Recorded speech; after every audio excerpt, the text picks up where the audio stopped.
এই দেখো আমরা পাহাড়ে উঠতে উঠতে তো এখানে হরিতকির গাছ দেখতে পেয়েছি। তো কত হরিতকি দেখো, আমি ফার্স্ট টাইম দেখলাম, প্রথমে কনফিউজ ছিলাম যে এটা কি গাছ, দেখলাম এটা হরিতকির গাছ।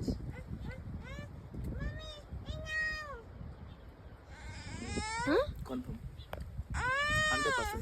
হরিতকি আমি কখনো দেখি না, তো আমি ভাবছিলাম হরিতকি গাছ এই সুপুরি গাছের মতো হয়, কিন্তু না, হরিতকির গাছ। কনফার্ম। পাপা পাপা নো পাপা পাপা। এই যে বনকে পুড়িয়েছিল বলে ওটা কালো হয়ে গেছে। নিচে পড়ে আছে, আসো দেখবে, আসো। আমি তো পারবো দুটো, এই পারতেও দিচ্ছে না। দেখো এটা কি ফ্রুটস, এটা গুগল করলে বোঝা যাবে।